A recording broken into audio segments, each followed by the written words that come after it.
ఏపీలో మరి అనే కాదు ఎక్కడైనా కూడా దేశవ్యాప్తంగా ఇప్పుడు దళిత ఓటర్ల యొక్క గాలి ఎటువైపు ఉంటుంది అనేది కూడా చాలా ఇంపార్టెంట్ అవుతుంది ప్రతిసారి ఎన్నికల్లో. ఎందుకంటే ఏ రాష్ట్రంలోనైనా సరే దళిత వర్గాల ఓట్ల శాతం పార్టీలని గెలిపించడము అలాగే ఓడించడంలోనూ ప్రభావితం చేయగలిగినటువంటి స్థాయిలో వాళ్ళ ఓట్ల షేర్ ఉంది కాబట్టి.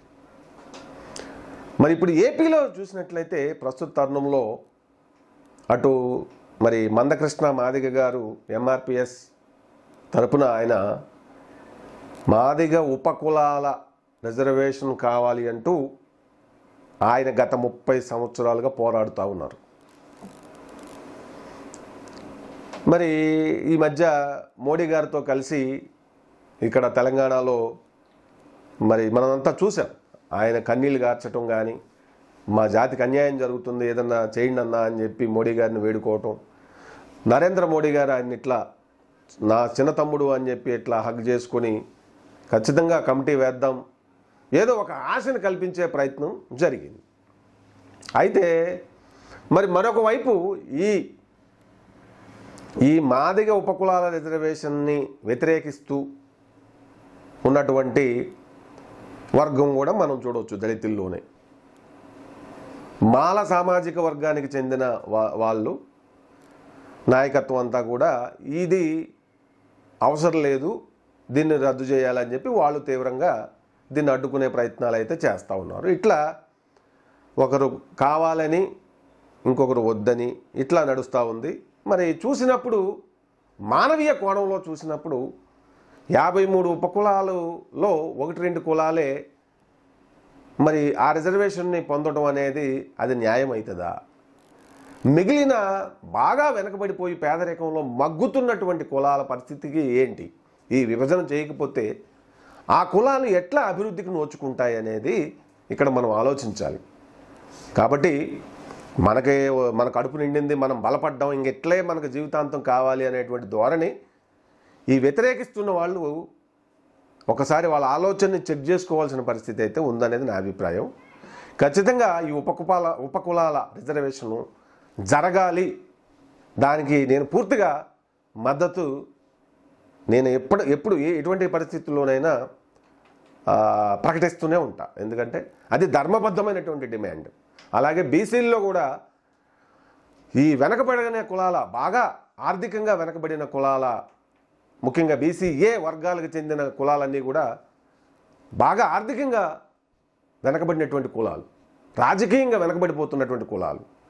సో వాళ్ళకి కూడా ఈ బీసీల్లో కూడా రిజర్వేషన్ని సమీక్షించి ఆర్థికంగా వృద్ధి సాధించిన వాళ్ళని ఇటువైపు నుంచి తొలగించి వీళ్ళకి ఎక్కువగా పెంచాల్సినటువంటి ఆవశ్యకత కూడా ఉందనేది ఇక్కడ మనం గమనించాలి. సో మొండిగా గుడ్డిగా వెళ్ళిపోవడం వల్ల ఏమవుతుంది, బీసీ రిజర్వేషన్లో ఓ 3-4 కులాలే దేశవ్యాప్తంగా రిజర్వేషన్ని బాగా వాడేసుకుంటున్నాయి. సో దానివల్ల ఏమవుతుంది, ఏబిసిడి 4 గ్రూపులు ఉన్నప్పటికీ ఈ ఏ గ్రూపుల్లో ఉన్న వాళ్ళంతా ఆర్థికంగా రాజకీయంగా బాగా బాగా వెనకబడినటువంటి కులాలు. సో వాటిని ఉద్ధరించాలి కదా. రాజకీయం అంటే ఏంది?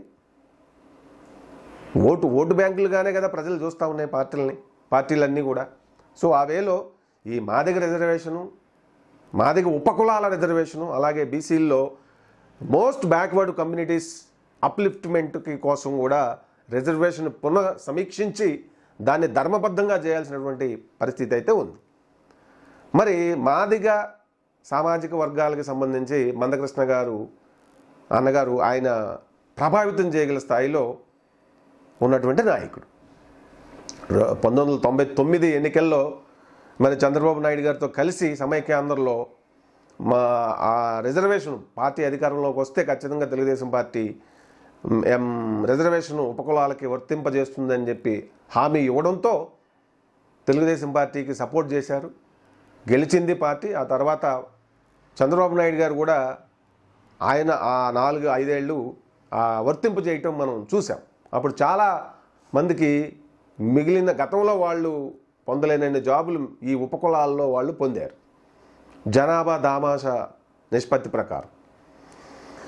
సో ఎవడెట్టన్నా పోని మాదైతే ఇది ఇట్లనే ఉండాలని చెప్పి ఇంకొక వర్గం అది వద్దు, రిజర్వేషన్లు వద్దు అని చెప్పి చూస్తున్న పరిస్థితి మనం చూస్తూ ఉన్నాం. సరే, అది కొద్దిసేపు పక్కన పెడితే ఇప్పుడు ఏపీలో మరి మాల సామాజిక వర్గానికి ఒక బలమైన వాయిస్గా మనం అలా కేవలం మాల సామాజిక వర్గం అనే కాకుండా మిగిలిన దళిత బహుజన వర్గాలకి తరపున మనకి బాగా వినపడుతున్న గొంతు మహాసేన రాజేష్. క్లియర్గా ఆయన ఒక పొలిటికల్ స్టాండ్ తీసుకున్నారు. ఏది? టీడీపీకి అధికారంలోకి తీసుకురావడమే తన ధ్యేయంగా, అధికారికంగా ఆయన తెలుగుదేశం పార్టీలో ఉంటూ తన మహాసేన మీడియా ద్వారా మరి తన గళాన్ని చాలా బలంగా వినిపిస్తున్నటువంటి పరిస్థితి మనం చూస్తూ ఉన్నాం.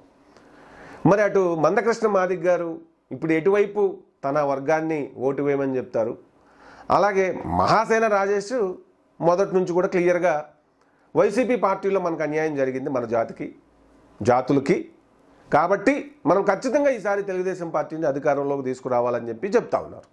అయితే ఇక్కడ జగన్ గారు నవరత్నాలతో ఇంప్లిమెంట్ చేసినటువంటి కార్యక్రమాలు లబ్ధి పొందిన వర్గాల్లో ఎక్కువగా దళిత, అలాగే గిరిజన, వెనకబడిన వర్గాల వాళ్ళే ఉన్నారు. ఎందుకంటే ఐడియాలజీ ఏదో భవిష్యత్తులో జరగబోద్ది అనుకునే అంత ఆలోచన గ్రామీణ ప్రాంతాల్లో పేదరికంలో మగ్గుతున్న ప్రజల్లో అంత దూరం ఆలోచన ఉంటుందా? నేనైతే ఉంటుందని అనుకోను. వాళ్ళకి ఆ రోజు ప్రాబ్లం, ఆ వారపు ప్రాబ్లం, ఆ కుటుంబం గడవడానికి అవసరమైనటువంటి ఆర్థికపరమైనటువంటి ఆలంబన ఎట్లా వస్తుంది, ఎటు నుంచి మనకు ఎవరిస్తున్నారు అనేది చూస్తారు వాళ్ళు. అలా ప్రభుత్వం వైపు నుంచి వచ్చినప్పుడు ఖచ్చితంగా ఇది బాగుంది కదా, మనకు మెరుగుపడుతున్నాం, కుటుంబం సాఫీగా సాగిపోతుంది ఈ ప్రభుత్వ స్కీముల ద్వారా వచ్చే డబ్బుల వల్ల. ఆ స్కీమ్ అనో, ఈ స్కీమ్ అమ్మఒడనో, లేదంటే ఇంకోటో ఏదో ఒకటి ఈ బిలో పావర్టీ వర్గాలకి ఈ నవరత్నాల ద్వారా వచ్చినటువంటి ఆర్థికపరమైనటువంటి అప్లిఫ్ట్మెంట్ ఖచ్చితంగా మరి వాళ్ళకి ఆ ఇంపాక్ట్ ఉంటుంది. ఇప్పుడు ఈ నాయకులు ఓట్లు వేయండి, మహాసేన రాజేష్ గారు తెలుగుదేశానికి ఏమని చెప్పినా, మందకృష్ణ మాదిగ గారు మరి గత కాలపు ఇదితో ఏది తెలుగుదేశం పార్టీ ఇదితో ఒకవేళ వేయండి, ఇటు తెలుగుదేశానికి వేయండి అని చెప్పినా కూడా ఈ నాయకుల యొక్క మాటలు ఇప్పుడు ఆ పర్టికులర్ వర్గపు ఓటర్లు వినే అవకాశం ఉందా అనేది కూడా ఒక ప్రశ్న మార్క్. ఎందుకంటే వీళ్ళు దీర్ఘకాలిక ఆలోచన చేస్తూ ఉన్నారు. మనకు ఒక ఐడియాలజీ కావాలి. ఇప్పుడు మందకృష్ణ గారు మాదిగ గారు 30 ఏళ్ళ నుంచి పోరాడుతుంటే కూడా ఆ సమస్యకి ఇంకా పరిష్కార మార్గం రాజకీయంగా దొరకలేదు. మరి సరే, అది అక్కడ వత్తదా సత్తదా గ్రామీణ ప్రాంతాల్లో పేదరికంలో మగ్గుతున్న కులాల్లో మరి మాదిగ సామాజిక వర్గం కూడా ఉంటుంది అనడంలో ఏ విధమైనటువంటి ఇది లేదనేది నా భావన. ఎక్కువ కొంతమంది రాజకీయంగా కొంత ప్రభుత్వ ఉద్యోగాలు రిజర్వేషన్ ఉపయోగించుకొని కొంత ముందు డెవలప్మెంట్ పరంగా ముందుకు వెళ్ళినా కూడా ఎక్కువ మంది ఆర్థికపరమైన, పేదరికపరమైన, సామాజికపరమైన ఇబ్బందులతోనే సతమతం అవుతున్నారనేది మనకు కనపడుతున్నట్టు ఒక పిక్చర్. సో చాలా ఇప్పుడు ఒక కాంట్రడిక్టరీ, పరస్పర విరుద్ధమైనటువంటి ఇది ఈ ఇద్దరు నాయకుల సామాజిక వర్గాల్లో మనం చూడవచ్చు. ఇప్పుడు సరే, మహాసేన రాజేష్ గారు చెప్పినట్టుగా, అన్నగారు చెప్పినట్టుగా ఆ వర్గం కొంత అటువైపు బలంగా ఈసారి, ఎందుకంటే మరి దళితుల విషయంలో ఆయన వైజాగ్లో ఆ డాక్టర్ గారిని మరి ప్రాణాలు పోవటం వెనక ఈ వైసీపీ ఐడియాలజీ ఉన్నది అనేది ఆయన గట్టిగా తన మీడియా ద్వారా ప్రజలకు తెలియజెప్పే ప్రయత్నం చేశారు. అట్లాగే రాజమండ్రిలో ఒక వైసీపీ లీడరు ఒక దళిత కుర్రాన్ని చంపి వాళ్ళ డెడ్ బాడీని ఇది చేసిన విషయాన్ని, అయినా కూడా అతనికి జైలు శిక్ష పడకుండా పార్టీ ముందు అగ్రస్తాంబూలం వేసి నడిపించడాన్ని, ఇట్లా దళిత బహుజనులకు జరిగిన అన్యాయాలన్నింటిని కూడా రాజేష్ మహాసేన చాలా సమర్థవంతంగా ప్రజల్లోకి తనదైన విశ్లేషణ ఆధారాలతో తీసుకెళ్లిన పరిస్థితిని మనం చూస్తూ ఉన్నాం. ఆ వేలో కొంత ఖచ్చితంగా ఆయన యొక్క ఇంపాక్టు ఆయన చెప్పినట్టుగా తెలుగుదేశం పార్టీకి పాజిటివ్గా స్వింగ్ అయ్యే అవకాశం ఉంది. It's my observation. అయితే మందకృష్ణ మాదిగ గారు చెప్పినట్టుగా గ్రామీణ మాదిగ సామాజిక వర్గానికి చెందిన ఓటర్లు పూర్తి స్థాయిలో ఇటువైపు టర్న్ అవ్వకపోవచ్చు. ఒకవేళ ఏది మాదిగ సామాజిక వర్గానికి చెందిన వాళ్ళంతా ఇటువైపు వేయండి ఈసారి తెలుగుదేశానికి అని అన్నగారు చెప్పినా కూడా, ఎందుకంటే నవరత్నాల ద్వారా వాళ్ళు లబ్ధి పొందున్నారు. మేము గ్రౌండ్ లెవెల్లో తిరిగినప్పుడు కూడా మాకెందుకు ఇప్పుడు గతంలో ఎంత చంద్రబాబు నాయుడు ఇట్లా ఇచ్చిండయ్యా, మాకు ఇవ్వలేదుగా. దళిత వాడలకు మేము వెళ్ళి వాళ్ళని డైరెక్ట్గా అడిగినప్పుడు కృష్ణా జిల్లాలో కొన్ని దళిత వాళ్ళకి వెళ్ళి నందిగామ పరిసర ప్రాంతాల్లో మేము ఒక సర్వేకి వెళ్ళినప్పుడు అడగడం జరిగింది. ఆడవాళ్ళకైతే మగవాళ్ళు కూడా దే ఆర్ వెరీ హ్యాపీ అనమాట. మేము సంపాదించి ఇచ్చినా ఇవ్వకపోయినా మాకు ఈ ప్రభుత్వ స్కీముల వల్ల మా కుటుంబాలు సంతోషంగా ఉంటున్నాయి సార్, మేము ఎందుకు కాదనుకుంటాం జగన్ గారిని అని చెప్పి ఆ వర్గాల్లో ముఖ్యంగా ఈ మాదిగ సామాజిక వర్గానికి చెందిన సోదరీమణులు ఇచ్చినటువంటి సమాధానాన్ని నేను మర్చిపోలేను. దాని యొక్క ఇంపాక్ట్ మనం కొంచెం డీప్గా చూస్తే, సో అది ఆర్థికపరమైనటువంటి సపోర్ట్ వాళ్ళు కష్టపడకుండా ప్రభుత్వం వివిధ స్కీముల ద్వారా అందిస్తుంది నెలకి ఎంతో కొంత. అది కుటుంబానికి చాలా మద్దతు, గట్టిగా వాళ్ళ అవసరాలు తీరుతూ ఉన్నాయి.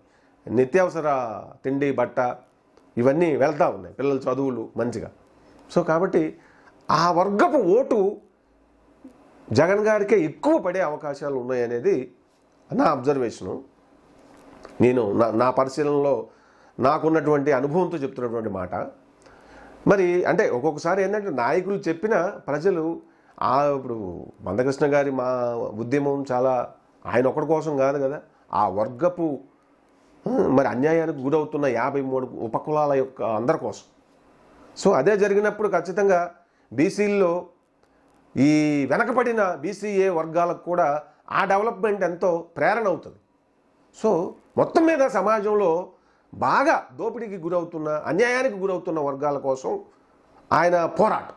కానీ ప్రజలు అంత దూరం ఆలోచించే పరిస్థితి ఇప్పుడు ఉందా అంటే జగన్ గారు అమలుపరుస్తున్న ఆ స్కీముల వల్ల పూర్తిగా ఆ ఓటు విషయానికి వచ్చేసరికి ఈసారికి ఇంకొకసారి మనం ఆయనకే వేద్దాం, మనం ఇంత లబ్ధి పొందాం కదా అని అటువైపే కొంత సాఫ్ట్గా ఎక్కువగా ఉండే అవకాశం మాదిగ సామాజిక వర్గానికి చెందినటువంటి ఓటర్లలో ఉండే అవకాశాలు ఎక్కువగా ఉన్నాయి. మాల సామాజిక వర్గానికి చెందిన ఓటర్లు అయితే మరి కొంత వాళ్ళు ఎప్పుడైనా మార్పులు చేర్పులకి పరిస్థితులను బట్టి గట్టిగానే ఉంటారు కాబట్టి వాళ్ళ నాయకుడు రాజేష్ మహాసేన చెప్పినట్లు కొంత ఇంపాక్ట్ నడుద్దాం ఈసారి మనం ఇటువైపు జనసేన టీడీపీ జనసేన కూటమినే అధికారంలోకి తెచ్చుకుందాం. ఎందుకంటే ఆయన మొదటి నుంచి అంతే గట్టిగా పోరాడుతూ ఉన్నారు. ఆ నాయకుల్ని తోనే పెద్ద సభా సమావేశం ఏర్పాటు చేయటం కూడా మనం చూసాం. రాజేష్ మహాసేన చాలా యాక్టివ్గా ఆయన వీడియోలు, ఆయన చెప్పే విధానం ఎంత ఎంత మరి ఇంపాక్ట్గా ఉంటుంది అనేది మనకి తెలిసిందే. సో ఓవరాల్గా చూసినప్పుడు ఇది కొంత కాంట్రడిక్టరీ ఉన్నప్పటికీ ఓవరాల్గా అయితే మరి పూర్తిగా ఈసారి వైఎస్ఆర్సీపీ ఆధారపడిపోయే ఓటు బ్యాంకులో ఎక్కువగా ఈ గిరిజన బాగా పేదరికంలో ఉన్న వర్గాలే ఎక్కువగా ఆ పార్టీకి ప్లస్ అయ్యే అవకాశం ఉంటుంది. ఆ స్కీముల వల్ల లబ్ధి పొంది బీసీల్లో కావచ్చు, దళితుల్లో కావచ్చు, ఎస్టీల్లో కావచ్చు, రూరల్ ఓట్ బ్యాంక్లో ఎక్కువ శాతం వైసీపీకి ప్లస్ అయ్యే అవకాశం ఉంది. అది ఇక్కడ మన మందకృష్ణ మాదిగ అన్నగారి మాట అయినా కావచ్చు, అలాగే రాజేష్ మహాసేన వీళ్ళ ఐడియాలజీ ఎట్లా చూసుకున్నా కూడా సో ఆ బెనిఫిటెడ్ పీపుల్ మాత్రం, ఎందుకంటే ప్రజలు చాలా కృతజ్ఞతా భావంతో ఉంటారు. 10 ఏళ్ల తర్వాత అయినా ఇక్కడ కాంగ్రెస్కి అధికారం ఎందుకు ఇచ్చారంటే ఒకటి మర్చిపోకూడదు, ప్రజలు చాలా గ్రాటిట్యూడ్ కలిగి ఉంటారు వాళ్ళకి మంచి చేస్తే. అది ఎవరైనా ఏ పార్టీ అయినా.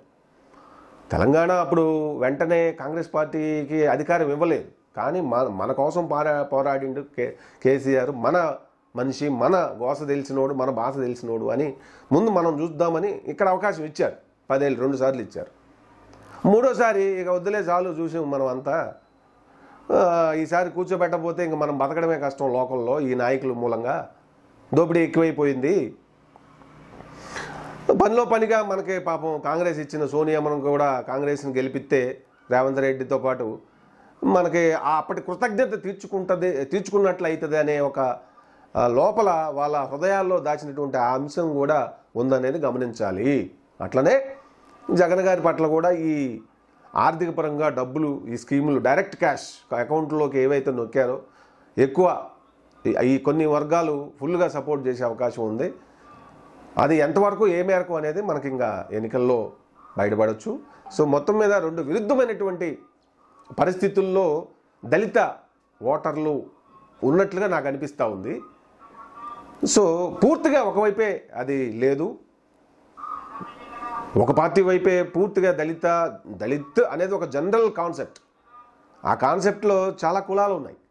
మాదిగ సామాజిక వర్గానికి వచ్చేటప్పటికి 53 ఉపకులాలు ఉన్నాయంటే మాటల మాల ఒకటే, కంప్లీట్గా ఒకటే మాలదాసరి. సరే 1-2-3 వేరే అందులో ఉండొచ్చు, కానీ అట్లా చూసుకున్నప్పుడు ఈసారి ఈ గ్రూపులు పూర్తిగా ఒక పార్టీ వైపే లేవనేది క్లియర్గా అర్థమవుతూ ఉంది.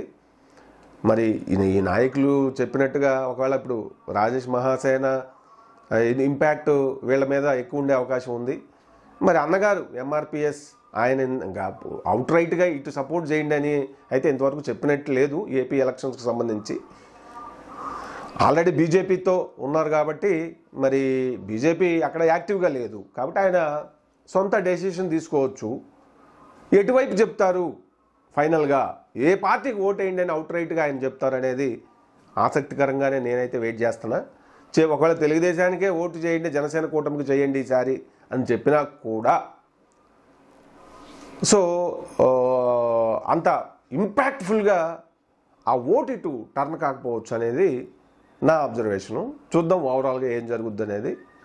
సో ఈసారి దళిత ఓటర్ల యొక్క మనోభావాలు గాలి అంతా కూడా అటు 50-50% ఉందనిపిస్తుంది నాకు. అటు ఓ 50% జగన్ గారి వైపు, ఓ 50% ఈ కూటమి వైపు ఓవరాల్గా చూస్తే. So what will happen, let's wait and see.